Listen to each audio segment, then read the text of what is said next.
Quelle redevabilité parentale aux enfants abandonnés ou issus de couples divorcés? C'est le thème du panel de discussion de ce vendredi matin. Et pour en débattre, je suis entourée de Carles Kitome. Bonjour à vous. Bonjour à Tifo Alafa.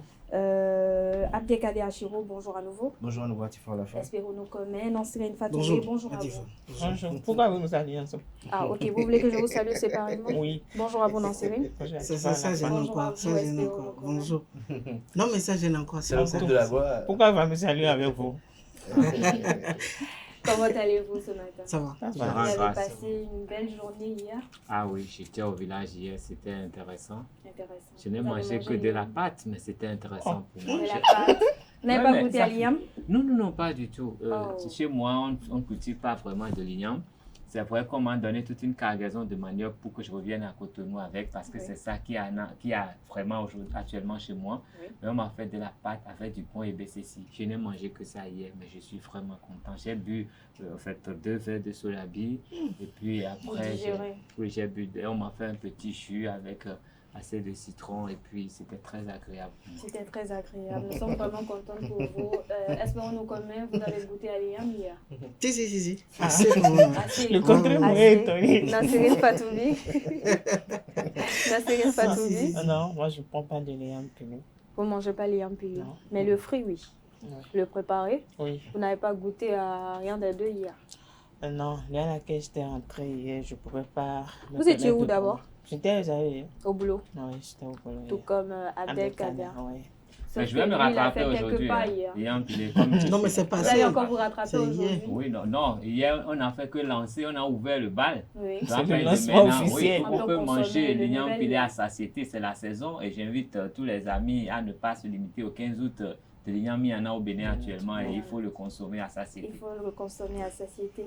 Et le panel de discussion sera consommé également à satiété. Aujourd'hui, on parle de la redevabilité parentale aux enfants abandonnés ou issus de couples divorcés. Je vais m'adresser à vous, Carles Kitome. D'entrée, qu'entendez-vous par redevabilité parentale et comment ça se manifeste? Non, mais redevabilité parentale. Oui. Un parent, c'est l'être qui a tous les devoirs. Un parent n'a que des devoirs. Et donc, la redevabilité, je ne sais pas exactement où je vais la situer dans tout ça, mais vis-à-vis d'un enfant, un parent n'a que des devoirs. Donc, le parent, il va tout faire pour l'enfant. Il n'a pas le choix. S'il commet la bêtise de faire un mauvais choix et de voir son conjoint partir, il doit s'assurer qu'il a quand même mis en terre une plante qu'il doit entretenir. Et cette plante, c'est l'enfant qui est né de cette union. Et même si la maman se révèle une sorcière, une djihadiste ou une terroriste, lui, il en a tiré un enfant. Et l'enfant, il a tous les devoirs envers cet enfant. Il doit tout faire pour garantir une vie radieuse et un avenir à cet enfant. Et donc, il n'a que des devoirs, quelle que soit la femme. Même si la femme est folle, même si c'est une prostituée, tant que lui n'en a tiré un enfant, il a tous les devoirs envers cet enfant, nonobstant tout ce qui peut le lier à cette femme-là. Pareil pour la femme, hein? Même si c'est un délinquant, même si l'enfant est issu d'un viol, on s'en fout. Vous avez donné la vie à quelqu'un, vous avez le devoir de l'entretenir, quoi que cela vous coûte. Alors, Carles Kitome, vous parlez de devoir, d'obligation. Je vais me tourner vers Abdelkader. Est-ce que la redevabilité parentale est obligatoire ou c'est un devoir? C'est un devoir. Pas obligatoire. Un devoir est une obligation également. Alors, vous avez le devoir de faire quelque chose, c'est que vous êtes contraint normalement à le faire. Maintenant, que vous résistez à exécuter ce devoir-là, ça c'est encore toute une autre paire de manches. Mais je m'aligne en droite ligne sur ce que Carles Kitome a dit tout à l'heure. Les enfants, pour la plupart du temps, ne doivent pas être sujets des mésententes des parents. Les enfants, pour la plupart du temps, ne doivent pas être des suppôts sur lesquels on doit ressasser un peu les mésententes qu'on a avec quelqu'un avec qui on a eu à coucher ensemble. Appelons un chat un chat. L'enfant, lui, n'a pas demandé à ce que vous deux vous mettez ensemble, que vous vous accouplez. L'enfant, lui, n'a pas demandé à ce que vous vous rencontrez durant une période et que entre vous ça marche. Et que parce que ça ne marche plus, lui, parce qu'il est venu en vie, il est obligé d'appeler peut-être quelqu'un d'autre papa. Il est obligé peut-être d'infiltrer d'autres salons. Vous savez, la thématique, elle est quand même assez aiguisée. On parle d'enfants abandonnés, quand un enfant est abandonné, c'est qu'il est placé, pour la plupart du temps, mais qu'il vit dans la rue, mais qu'il est avec d'autres personnes. Ouais. Et de ces enfants-là qui euh, sont issus de couples divorcés, c'est-à-dire que les parents ne sont plus ensemble, mais l'enfant, soit il est avec papa, soit il est avec maman. Et la conséquence directe, c'est que même dans la complétion des devoirs, je ne sais pas si on pourra aborder tous ces aspects au cours de ce débat aujourd'hui, c'est que l'enfant parfois a des problèmes psychologiques. Ces problèmes psychologiques dénotent de ce que il n'a pas une éducation normale, il n'a pas une éducation cohérente parce que pendant que papa veut le mettre à tel rythme, maman, elle, quand il va chez lui, le met à tel rythme, il est obligé d'avoir tout de suite, lorsque les parents sont divorcés, il est obligé d'avoir 4 papas et 2 papas, 2 mamans, sans occulter également les autres papas que la vie lui donne, la société lui donne également. Et donc, on se retrouve avec un enfant qui parfois est embrouillé envers qui il doit être redevable. Vous imaginez, parfois, il y a des gens qui sont obligés de s'effacer de la terre parce que durant tout leur parcours, peut-être en 20 ans, ils ont peut-être eu 8 à 10 personnes qui ont été leurs bienfaiteurs. Et comme Khaled Kidjo disait tout à l'heure, c'est un devoir. Et un devoir, on ne doit pas y déroger. Lorsque vous avez le devoir, vous devez accomplir vos devoirs. Et ce devoir, c'est lequel? C'est que vous, en tant que papa, lorsque vous avez, même si c'est le coup d'un soir qui a donné un enfant, il faut vraiment s'en occuper. Si vous n'êtes pas prêt à faire un enfant, s'il vous plaît, prenez toutes les dispositions possibles. Ne vous référez pas à la justice en sorcelante d'un rapport sexuel pour dire, bon, je m'accouple, je fais ça. Et après, vous savez ce qui est dangereux, c'est que on commence par jeter de l'opprobre sur l'homme, si c'est la femme, ou bien la femme, si c'est l'homme, alors que vous avez eu à passer un instant ensemble. Et durant ce moment, il y a eu des gémissements. Durant ce moment, on a joui de part et d'autre. Et pourquoi vous avez gémi? Vous avez joui de part et d'autre. Et après, vous venez dire que non, c'était une erreur, c'était une erreur. Les erreurs aussi, parfois, il faut apprendre à les assumer. Et les assumer, c'est accepter de ne pas être avec cette femme-là ou cet homme-là, mais accomplir ses devoirs. Et ces devoirs-là, pour les citer très rapidement, c'est scolariser cet enfant-là, veiller au grain à son éducation, tracer les sillons conséquents pour que cet enfant-là puisse avoir une bonne place dans la société, tracer les sillons conséquents pour que l'enfant puisse avoir une posture honorable pour le nom qu'il porte, parce que n'oubliez pas que l'enfant, même si aujourd'hui avec la nouvelle législation, il peut porter aussi le nom de la maman, l'enfant puisse avoir une bonne législation et une bonne honorabilité, travailler à ce que cet enfant-là également, une fois en société, puisse avoir les vraies valeurs de la vie. C'est ce qui est important, parce que pour la plupart de ces enfants, la plupart du temps, vous allez les voir, parfois, ils peuvent même être chef d'entreprise, ils peuvent même être PDG, mais vous les voyez, il y a toujours quelque chose qui manque, bien qu'ils ont parfois cette rage quand même de réussir. Merci à vous, Abdelkader. Alors, espérons-nous, comme on parle de redevabilité parentale, on parle d'enfants abandonnés, enfants issus de couples divorcés. Dites-nous, est-ce qu'un enfant qui n'a pas grandi dans cette ambiance familiale, qui n'a pas connu cette chaleur des parents, est-ce que les parents doivent exiger de lui une redevabilité? Pas forcément, pas forcément. D'entrée, je dirais que tous ceux qui ont eu à grandir dans un environnement où tout le monde répond, c'est-à-dire papa, maman, les frères et sœurs et autres, c'est une chance. C'est une chance parce que c'est pas facile de grandir dans un environnement où tous ceux qui vous entourent ne sont pas liés directement à votre famille. Parfois, vous vous demandez, est-ce que vraiment j'ai une famille ou bien c'est ceux que je vois là qui sont déjà les membres de ma famille et autres. C'est très difficile cela. C'est très difficile. Et je dirais, je rejoins un peu ce que Kader a eu à dire. Peu importe ce qui se passe, peu importe comment ça va être, que ce soit le père ou la mère, qu'ils soient divorcés ou non, ils ont des responsabilités envers les enfants. Que l'enfant soit récalcitrant ou quoi que ce soit, vous ne devez jamais, en aucun cas, fuir les responsabilités qu'elle est votre. Alors, Nansrine Fatoumé, qu'avez-vous à dire à ces parents-là qui abandonnent les enfants ou qui, après un divorce, refusent d'assumer leurs responsabilités parce qu'il ou elle a commis des erreurs ou il ou elle ne s'entendent plus et laissent les enfants à leur propre sort? Qu'avez-vous à dire à cela?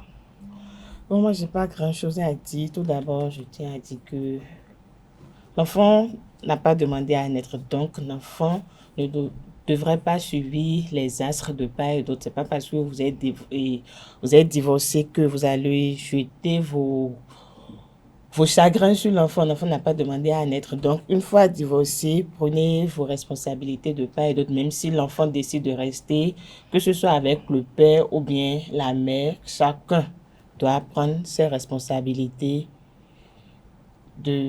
et de part et d'autre. De part et d'autre. Et Abdelkader l'a dit tout à l'heure, il a parlé du côté psychologique. Certes, l'enfant, et à un moment donné, il est seul face à son destin. Tantôt, papa veut l'envoyer au Canada, tantôt, maman veut l'envoyer en France. Donc, il ne sait plus dans quel camp danser. Il est là, il ne sait pas s'il doit suivre les conseils de papa ou bien sûr les conseils de maman, sans savoir que, bon, tout ça, c'est pour son bien. Mais s'il y a déjà l'accord des deux parents, si papa décide qu'il aille au Canada, il faudrait que maman aussi soit d'accord qu'il aille au Canada. C'est pas parce que maman veut qu'il aille en France, papa va dire, bon, je ne vais plus prendre soin de lui, je ne vais plus dépenser. Qu'il soit au Canada ou en France, c'est pour son avenir, c'est pour le bien-être aussi de ses parents, même s'ils sont divorcés. Mais moi, je crois que l'enfant ne doit pas suivre les chagrins des parents, même s'ils ne sont plus ensemble.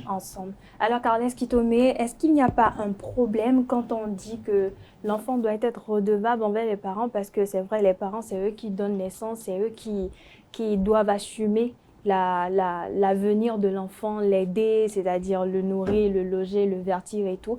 Mais lorsque le parent ne remplit pas, ne respecte pas, n'assume pas ses responsabilités-là, est-ce que ce parent-là qui vient ou qui apparaît dans la vie de l'enfant du jour au lendemain et exige quand même que l'enfant lui soit reconnaissant, est-ce que cela ne dénote pas de l'intérêt ou de la mauvaise foi? C'est injuste, je dirais. C'est injuste qu'un tel parent exige quoi que ce soit d'un enfant. Parce qu'aujourd'hui, on dit que même si le parent n'a pas assumé ses responsabilités, du moment où il t'a donné la vie, tu lui dois tout. Non, je dis, alors que ce parent-là n'a pas été là pour l'enfant, ce parent-là n'a pas assumé ses responsabilités, n'a pas contribué à ce que l'enfant soit devenu quelqu'un aujourd'hui. Et on se focalise juste parce que l'enfant est devenu peut-être un homme responsable aujourd'hui, connu de la société. On vient se pointer pour dire « je t'ai donné la vie ». Est-ce que ce n'est pas de la manipulation émotionnelle? Bof, manipulation émotionnelle, je ne saurais le dire. Mais je dis, c'est injuste qu'un tel parent aille demander quoi que ce soit à un tel enfant. Oui. Mais, je le dirais encore, l'enfant, quel que soit le traitement dont il a été l'objet de ses parents, a des devoirs. C'est naturel. C'est la nature qui l'exige. Vous devez honorer votre père et votre mère, même si elle dort sur un tas d'ordures. Même si vous ne l'avez pas connue, même si elle ne vous a jamais donné à manger, vous devez l'honorer. C'est un devoir, c'est saint. Et c'est sacré d'ailleurs. Si vous ne le faites pas, vous allez en pâtir. Donc, la vie, si on sait être tolérant, la vie est facile à vivre. Parce que le fait que votre parent direct vienne vous demander quelque chose, que vous le refouliez, moralement, vous-même, vous en souffrez. Moralement.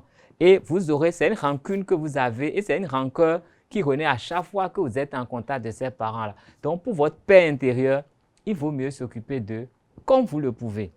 Donc, il ne sert à rien de dire « c'est pas occupé de moi ». La providence est occupée de vous. Vos parents ont été absents, oui. Mais la nature vous a aidé. Et vous avez même réussi plus que des enfants qui ont bénéficié de tous les soins de leurs parents. C'est un don qui vous a été fait. Et quand vous savez recevoir, il faut savoir en donner aussi pour que ça continue de couler chez vous. Seulement, je voudrais faire remarquer que ces choses-là, en Afrique, c'est un gros problème. Un gros problème c'est simplement parce que notre société est en train d'être un peu déstructurée. Chez nous, en Afrique, normalement, quand on fait un enfant, c'est l'enfant de la famille. Ce n'est pas l'enfant du père ou de la mère. Donc, que la maman soit partie un jour ou pas, l'enfant évolue dans un cadre qui lui permet d'être sociable, qui lui permet de se développer comme tous les autres enfants, nonobstant les problèmes entre ces deux parents qui se règlent à un autre niveau.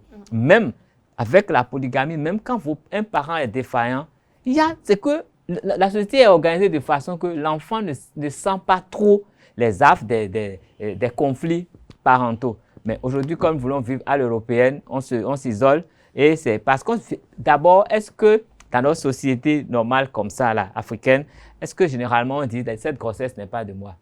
Est-ce qu'on vit de ces conneries-là? Non. Il y a des choses. Une grossesse, ça vient, il y a des choses qui se font. Donc, il n'y a pas à discuter après de la paternité d'un enfant. Notre société est suffisamment organisée pour éviter tout cela. Ouais. Mais quand nous voulons manger du shawarma, nous avons commencé à raisonner comme la pâte la farine de blé. Et nous avons commencé à faire des bêtises. Et aujourd'hui, on peut dire, c'est pas mon enfant, c'est mon enfant. Et je ne me suis pas occupé. Et c'est mon père, il ne s'est pas occupé de moi, qui meurt dans la misère. C'est tout ça pour Oui, mais moi. est-ce que Non, vous c'est pas savez, ça. est-ce que vous savez qu'il y a Oui, de c'est ces ça. il y a de ces familles.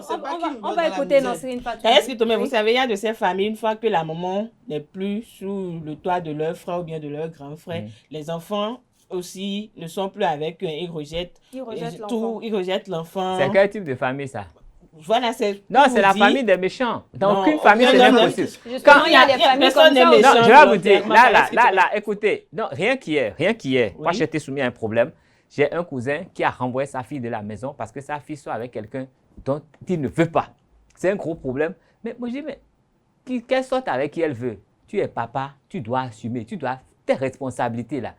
Tu ne veux pas déroger à ça. Tu vas parler à ta fille, mais ce qui est de ton devoir, tu le feras jusqu'à ce que la fille soit en mesure de se prendre en charge. Prenons Et à encore partir de cet ce exemple moment-là, que vous venez elle peut de aller donner, quelque part. On Kaya ne peut pas Sitoé. la renier rien que pour ça. On ne peut pas renier dépend un des- enfant il y a parce que sa d'autres maman... familles, On ne peut pas renier. vous renier On que ne peut ce pas soit renier un vous. enfant parce que dépend sa des maman a parents. commis Et vos l'adultère. enfants. Ce n'est pas l'enfant Mais qui a dans commis le même l'adultère. temps, On ne peut dans pas le le même temps, il y renier. a d'autres familles qui sont soudées. Vous Non, avez c'est pris- pas soudé. Ils sont soudés dans la méchanceté. C'est une Non. famille de sorciers. Prenons l'exemple que vous venez C'est de la donner. sorcellerie, je dis. Vous, Oui, Nasrine Fatou. vous êtes contre ce que votre cousin a eu à faire, mais il y aura d'autres personnes dans le même champ qui vont le soutenir. Parce qu'ils sont méchants. Qu'ils Personne le n'est fassent à méchant, leurs non. propres Tout dépend enfants. de la Avant famille. de le faire à l'enfant d'autrui, il dépend faut de le la faire à famille. Vous son savez, propre chaque enfant. famille avec ses réalités. Quelle Kaya réalité? Sitoé. Oui, Non. espérons-nous Moi, quand je même. voudrais dire, Là, Oui. quand elle dit que l'enfant aussi a cette... Vous savez, il y a ce qu'on dit, on appelle l'amour. Vous savez, vous êtes là, je vous connais, vous êtes un collègue au boulot. Si vous me demandez 500 000 par exemple, comme prêt, ou 200 000, si moi, je n'ai pas l'amour envers vous, je ne vous passerai pas l'argent. Je peux bien avoir l'argent là. Vous allez bien voir que l'argent est là.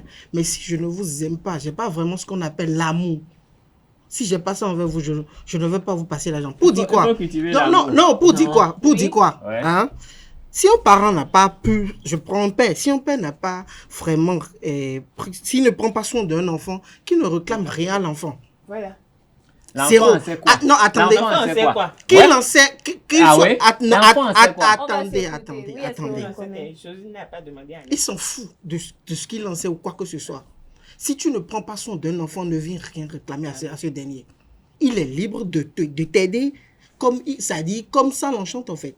Après, il reconnaît que tu es son père. Tu étais où? Il y a des pères qui sont vraiment inconscients, je vais dire à la limite. Ils voient même son enfant. Moi, j'ai eu une amie qui me dit, écoute, je vois mon père, je le dépasse dans la rue comme un inconnu.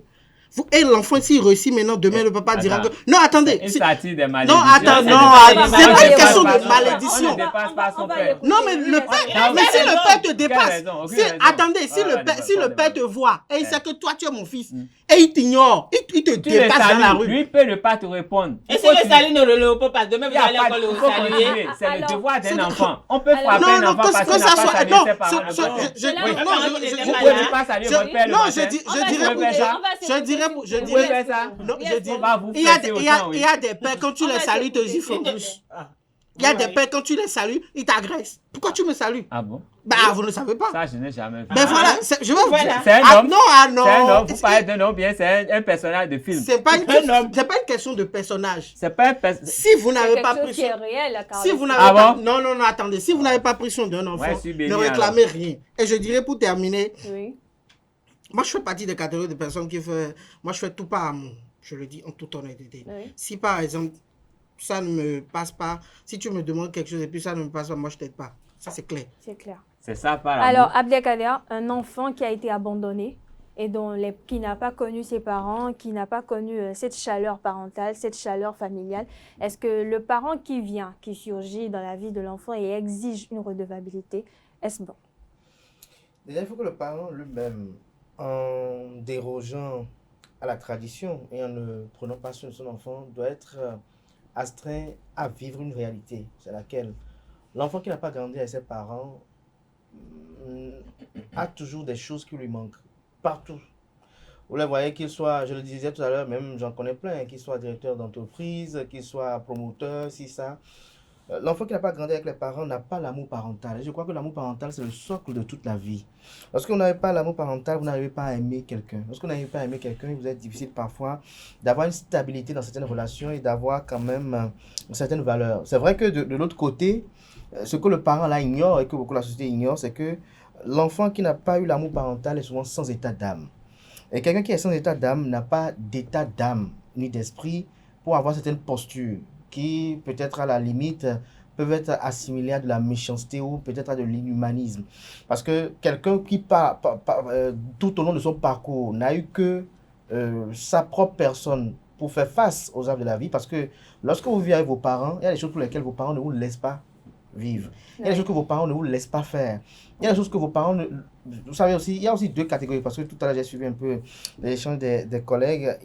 Il y a deux catégories de parents. Il y a les parents qui font des enfants, qui sont responsables de ces enfants-là, qui sont soucieux du mieux-être et de l'avenir de ces enfants-là.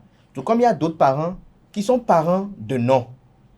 Et là, dans parents de nom, il y a encore deux catégories. Ceux qui sont parents de nom, juste pour qu'on sache que j'ai aussi fait un enfant dans la vie, je suis viril, je suis fertile, je suis fécond. Et ceux qui font juste le minima. C'est-à-dire que ils ne font pas peut-être ce que Caris Kitoumé fait, par exemple, de donner tout le meilleur de lui-même pour que ces enfants grandissent et évoluent là où lui n'a pas pu évoluer. Non, ces enfants-là vous rappellent, ces parents-là, l'enfant vous dit, ah, moi, je n'ai pas dépassé le bac, hein.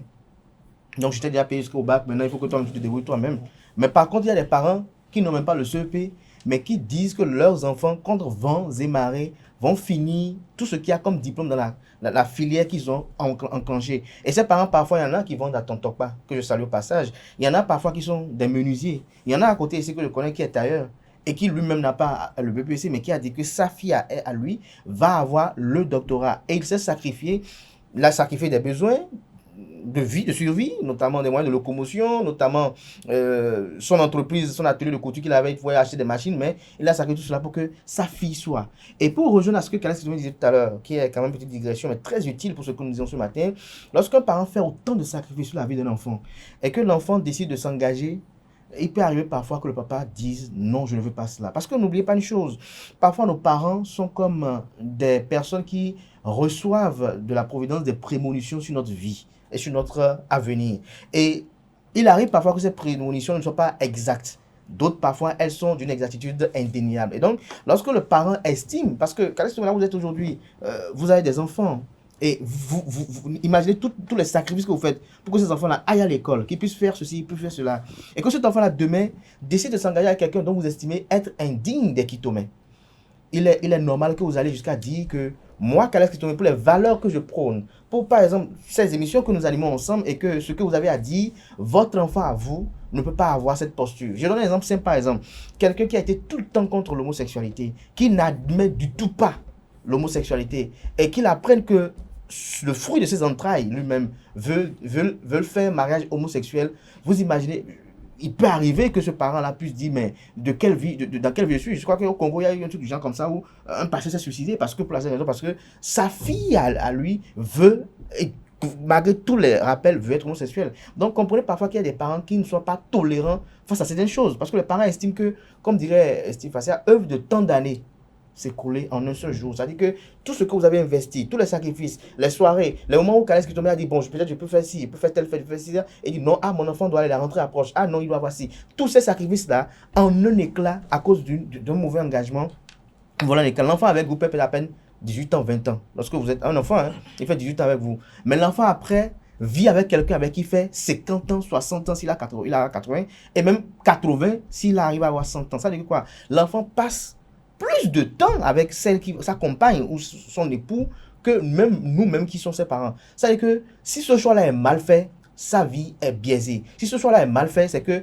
la fondation que vous avez beau faite, qu'elle soit soudée, qu'elle soit rigide et tout, cette maison-là après ne tiendra plus parce que tout ce qu'on mettra dessus va tomber et vous aurez que votre enfant stagne et immuable. Donc on peut comprendre cela. Pour revenir au sujet, et je vais en conclure, c'est qu'il faut demander à tous ceux qui veulent, déjà il faut que même nous-mêmes jeunes ici, dans ce studio, mais qui nous suivent en ce moment, lorsque nous voulons aller vers le sexe, il faut qu'on réfléchisse plusieurs fois, qu'on se pose les bonnes questions, les plus utiles. Est-ce que je suis prêt? Parce que vous savez, il y a aussi une réalité aujourd'hui. Hein. Au moment où Caris Kitoumé faisait ses enfants, la maternelle avait un coût. Aujourd'hui, ça a un coût. Et aujourd'hui, au fur et à mesure, ça augmente. Et donc, il faut se poser les vraies questions. Est-ce que je suis prêt? Si je suis prêt, je fais mon enfant avec qui? Non, parce que... C'est pas je suis prêt. Il revient aux parents de préparer les enfants. Parce que tout ce qu'on dit là, je crois que les parents sont au début et à la fin. Si vous avez pu mettre, vous réussissez à mettre vos enfants dans le moule qu'il faut, forcément les déviances sont limitées. Mais quand vous investissez beaucoup d'argent, beaucoup de sacrifices et que vous ne mettez pas les garde-fous, vous n'aurez que vos yeux pour pleurer. Vous n'aurez que vos yeux pour pleurer. Mais pour moi, par exemple, lorsque pour ma propre personne, pour mon passé, mon vécu, ce que je suis aujourd'hui, je rends grâce énormément à Dieu pour tout ce qu'il a fait dans ma vie. Et chaque jour que je me réveille, parfois je me dis peut-être ça peut être le dernier sur cette terre. Et quand vous êtes animé de cet esprit, cet élan, et que vous rendez grâce à Dieu, vous savez, je l'ai dit par exemple hier avec quelqu'un, j'ai dit, parfois il y a des gens qui attendent peut-être 5 ans, 10 ans avant de dire merci Dieu de m'avoir donné tel âge. Mais je crois que chaque instant, on doit prier pour cela, parce que si chaque instant on devait prier, on n'apprendrait pas que des gens peut-être à 43 ans partent ou bien à 42 ans. Et là ce matin, je rends encore un hommage à François Xavier Noumon qui nous a quittés. C'est pour dire que lorsque vous enceintez... La prière n'est pas un frein pour la mort. Si Dieu a dit que c'est le moment, vos prières ne pourront rien. Mais il faut prier d'abord. Ça c'est encore notre débat, on va revenir parce que moi l'obédience religieuse à laquelle j'appartiens, c'est que toute personne qui naît, grandit, atteint la maturation et vieillit. Ne pas avoir une de ces étapes-là, c'est qu'il y a eu un faux pas dans la vie et qui nous a conduit à écourter notre séjour sur terre. Parce qu'on estime que même si on n'a pas une espérance de vie longue, on doit avoir quand même atteint un certain cap d'âge avant de partir. Et donc pour dire, lorsque je suis prêt pour m'engager, je dois voir avec qui je m'engage. Si je m'engage avec X et que je fais mon enfant et que durant la grossesse je pars, est-ce qu'elle sera digne d'élever mon enfant et que de l'au-delà, je s'en serai fier? Est-ce que mes parents seront fiers que, il est parti tôt, mais il nous a quand même laissé un bout de chou et dont la femme prend soin? Et que mon enfant ne sera pas l'enfant de demain qu'on va mettre peut-être dans un divan pendant qu'il a à peine 1 an et qu'on est en train de faire l'amour devant lui. Que l'enfant n'aura pas 2 ans pendant ce temps on est en train de faire l'amour devant lui. Il y a toutes ces choses auxquelles il faut penser, les réalités sociologiques que nous avons actuellement qu'il faut penser pour que véritablement l'enfant, lorsqu'il va grandir, puisque Carles l'a rappelé tout à l'heure en termes de l'intervention, le parent a des devoirs, mais l'enfant lui aussi, quand il grandit aussi, a des devoirs, mais ses parents. Et donc, merci à vous, je vais conclure pour dire, et j'aime bien cette citation, comme Carles le sait très bien, King Mason dit très bien dans ses chansons, il dit, lorsque le parent n'a pas accompli ses devoirs, l'enfant, lui, a le devoir d'accomplir les siens. Il n'y a que Dieu qui juge. Aucun enfant n'a le droit de juger un parent. Aucun enfant, je le répète bien, n'a le droit de juger un parent. Aucun enfant n'a le droit de juger un parent.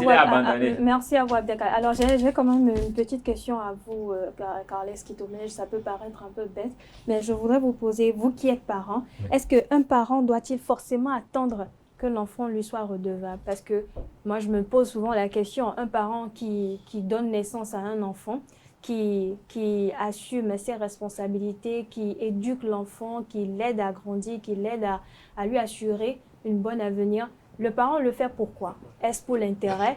Est-ce parce que le parent veut que l'enfant lui soit redevable demain? Ou cela dénote parce que c'est l'essence de la vie, c'est les étapes de la vie?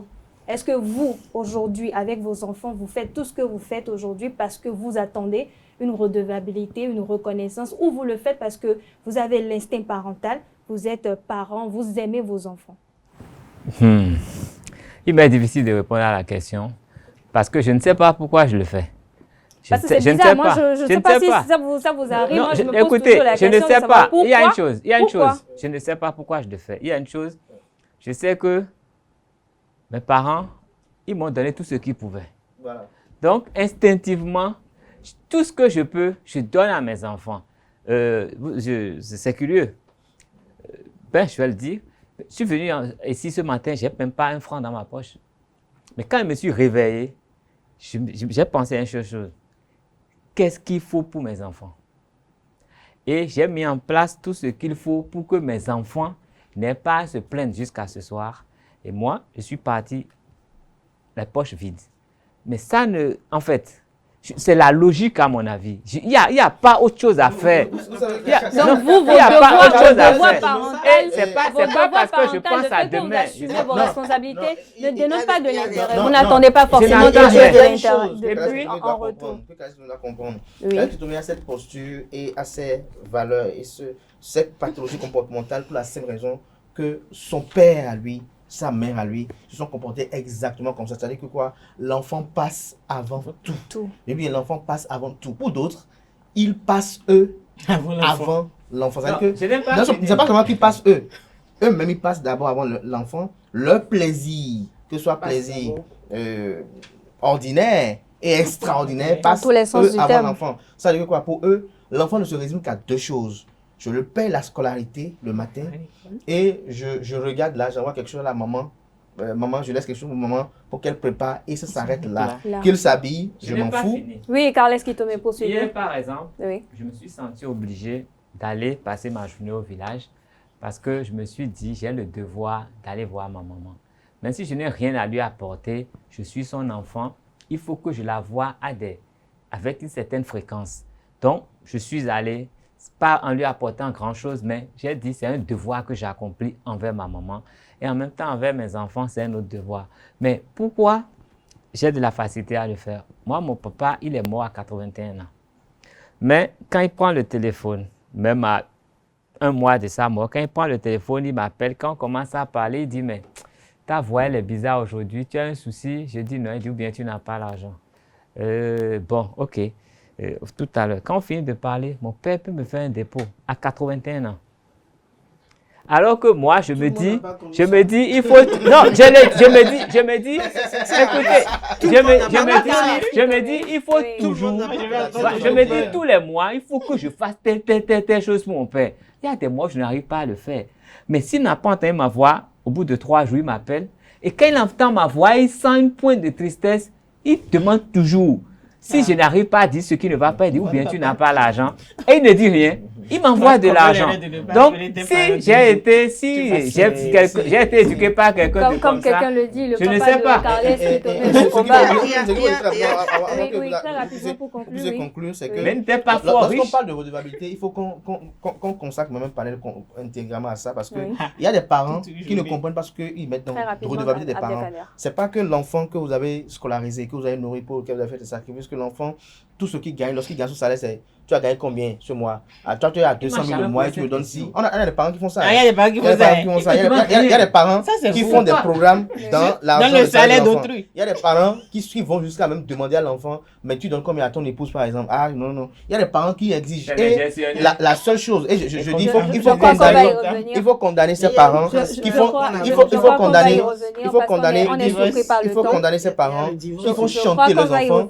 Il faut condamner ces parents qui font chanter dans les oreilles de leurs enfants que, ah voilà, j'ai eu à te faire ci, ah j'ai eu à te faire ça, sans moi tu n'aurais pas été ci, sans moi tu n'aurais pas connu cette personne. Merci à vous, je voudrais dire pour finir, très rapidement, à tous ceux au couple qui souhaitent divorcer, quoi que ce soit, parce que ça qui c'est souhaitent très important. divorcer. Oui, il y a des couples, ils disent que bon là maintenant on se comprend plus. Il faut qu'on parle. Après, qui souhaitent divorcer, que ce soit la mère qui obtient la garde parentale ou le père, n'oubliez pas vos responsabilités. Allez au tribunal. Comme ça, n'oubliez pas vos responsabilités et soyez des vrais parents, quoi. Merci à vous, Nansrine Fatoumi. Je crois qu'on va quand même y revenir sur la même thématique parce que c'est un sujet assez vaste. C'est vrai, nous sommes un peu surpris par À présent, chers internautes, on aborde la dernière partie de cette émission, à savoir l'invité matinal.